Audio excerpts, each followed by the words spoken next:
I own and operate a gym that does well over $1 million a year in revenue, not because we've got 1,000 members and not because we sell supplements, and it's definitely not because we got lucky.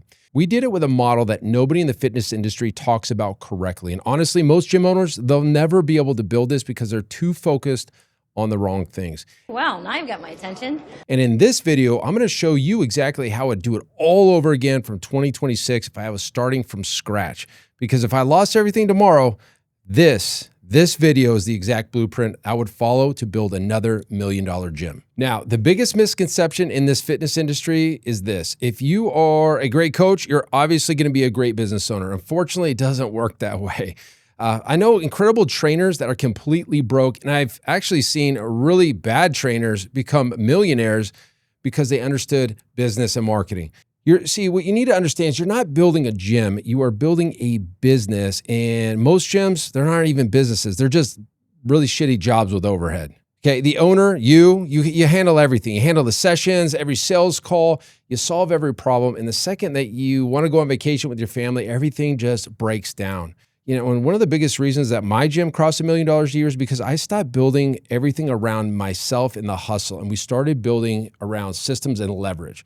Now, look, if I was going to start over today, I definitely wouldn't open a big box gym, and I wouldn't chase low price, high volume.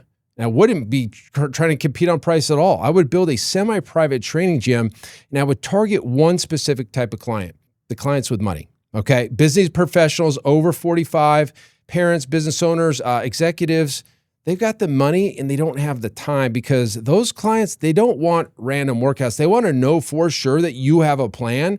And when they walk into your gym, they know that you're going to take care of them with accountability and personalization and by all means results, right? And that's what they're paying for. Just tell me what to do. And that's why semi-private works so well. Look, we charge anywhere from $450 to over $600 a month, depending on the program. Read that again. Not $99, not $149 for unlimited boot camp garbage that I see everywhere. We're talking high price premiums, $450 to $600 a month. And look, before anybody comments like, hey, nobody in my market's going to pay that, that's usually coming from a gym owner that built an offer that really nobody values, right? People will pay premium prices and they do it all day long. Not only in my gym, over the hundreds of gyms that we work with. So most gym owners, they completely miss the math here in that they think that just more members equals more success. That's wrong. Retention is the real game. Now, look, when I was trying to figure this out in the early days, I had to look at my numbers. We kept hitting a ceiling over and over and over again. No matter what we did, it would just break and we would just get just to the edge of what our goals were, and then would all fall apart. And so I had to make a decision. I had to look at our P&Ls and figure out what is the reason this is happening. And there was a moment in time that I was sitting in my office desk and I was looking at the P&Ls and I just like looked at the numbers and I said, if this is all we're ever going to do in this gym, I might as well close it now. And I know that's tough to say because at the time we were doing 60,000 a month. But I was broke. I couldn't pay the bills. I was, wasn't taking home a lot of money because I was working my ass off. And so what I went is it was on a mission. I went on a mission to go and look at the data, not the data that everybody looks at like member count and gross revenue and net profit even. I was looking at who were our clients that were paying the most and how long were they staying? Because it was clear as day. Once I dug into the two services that we were offering at the time, we used to offer a large group training as well as semi-private training. And the two numbers that just kind of like bubbled up made this decision one of the easiest decisions in my life and in my business. The two numbers, and I'll never forget them, 9.8 versus 36.2.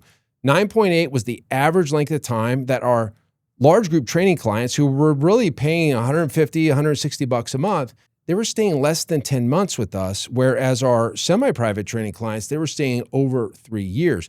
And they were paying over $350 at the time.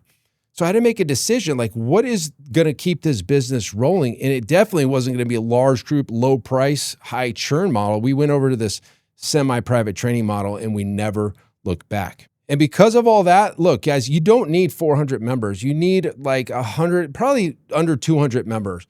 And that's the shift, guys. Most of the gym industry, they got addicted to volume because CrossFit normalized it, pack rooms, boot camp stuff like what we were doing. You keep the price low, Get a bunch of people in the room, high energy, but that model burns gym owners out and it burns clients out. Semi-private, it turns the table. You need fewer clients, higher value, longer retention, higher margins, and that's how you build real wealth and sustainability in your business. Now, here's where most people fail. Look, they open a gym and they want to do everything to everybody. We're a gym, right? Come on in.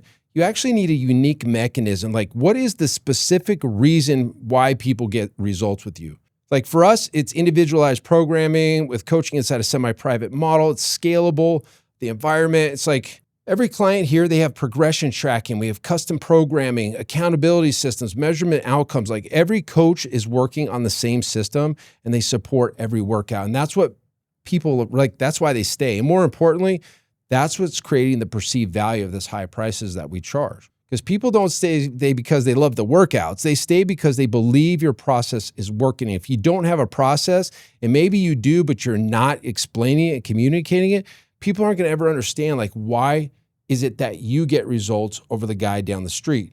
And if you're both saying the same thing on your websites, where you provide fitness, nutrition, and accountability, it's basically like standing on the top of your building saying, hey, we do the same thing as everybody else, but we just care more. And that's just not enough, especially in this high competitive environment that we have. All right, I know that's a lot, but like some people think this business is just so easy. Like, why is it doesn't work for me if it's just so easy? This is where gym owners get destroyed. You know fitness really well, but you never learn business. So look, if I was going to open a gym this year, 2026, even 2027, before I sign that lease, I would become obsessed with marketing, sales, positioning, what my unique mechanism, obviously AI, leadership. Look, the list goes on, and none of those things I just said are kettlebell swings, are they? Or how to squat better. Because your gym will never outperform your business skills ever. Most gym owners think once I open it, I'm going to figure it out. Even though that's how I did it, I couldn't do that today. And then that's when most gyms panic marketing. They run whatever, random challenges, get people in, 6-week challenges. They buy every guru course, every shiny object. We got a big problem in this industry, shiny ball syndrome. It's like when a business, maybe it's you, when a business isn't covering their bills every month, you just start to grab at things, Band-Aids. What's the next thing that's going to get all the people in the door? But when you do that, there's no stable foundation underneath your business. You're just reaching and changing it up every single month. And that just creates another cycle of unstableness and desperation. All right, so now what are the systems that do create the freedom? Now, this part matters way more than people realize, because the reason my gym scale is definitely not because I'm working harder. It's because I've built the systems. Every process documented, every coach understands their expectation, the client journey's mapped out, the sales process repeatable, every onboarding sequence, it's structured, it's automated, it's a system. Because systems, they create consistency, and consistency creates scalability. Now, I'm going to give you a quick analogy. I'm going to say, we'll all go on record that McDonald's probably isn't, they're not hiring the best gourmet chefs on the planet, right? But why do they sell more damn hamburgers, even if they're not really meat, than anybody else in the world? Obviously, they've scaled their systems, and people would rather go into a McDonald's and know what to expect than going down to the boutique burger joint and they don't know what they're going to get every single time it comes out different. Think about that for a second. People value consistency over quality. It's really weird to say that, but if you can be consistent and drive quality, then you're unstoppable. Because most gyms, they operate off of memory and chaos and in a gym owner's head. Like, you just can't do that. And I hate to break it to you, but that doesn't scale. If your business only works because you're the glue, you hold everything together, you don't own a business, and I've said this a million times, you got a stressful job, and I'd probably quit if you were my boss, right?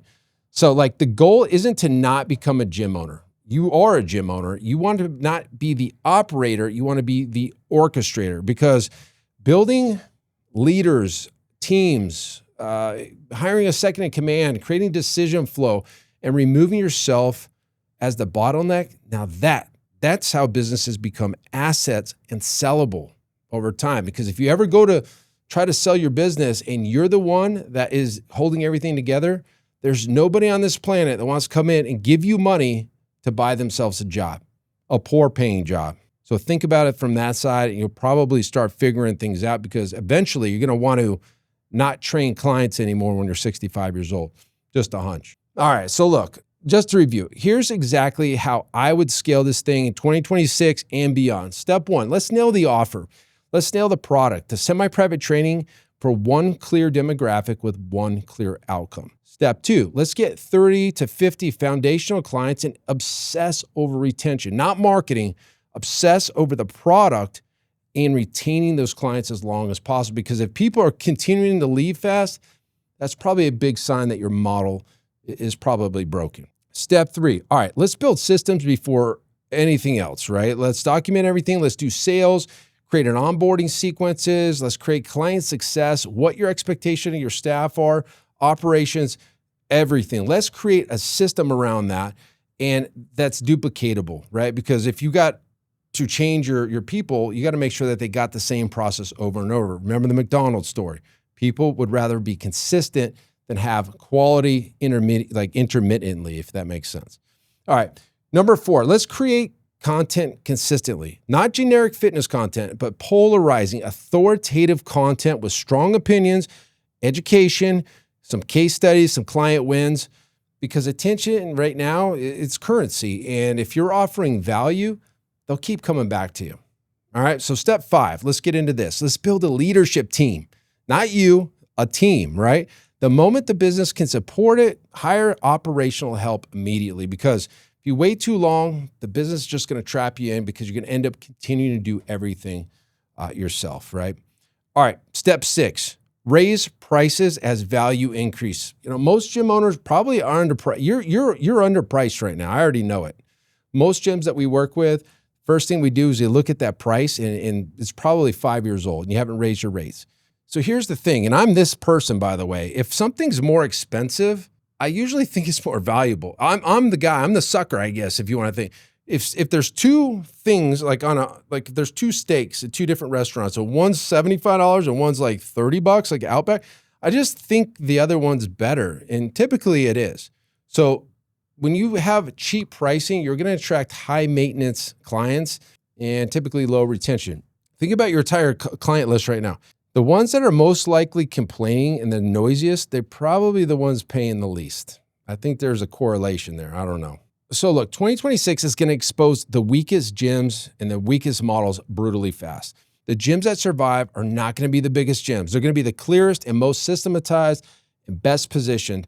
And that's the future. And if I had to build another $1 million gym tomorrow, I wouldn't chase volume and I wouldn't chase trends. And I definitely wouldn't try to be the cheapest guy in town. I would build this. I would build a semi-private training gym with strong systems, premium positioning, premium pricing, and leadership that allows the business to scale beyond me. That's it. That's the blueprint. Look, I hope this helps you guys. And if you have any questions, leave them in the comments below, and we will see you guys on the next video.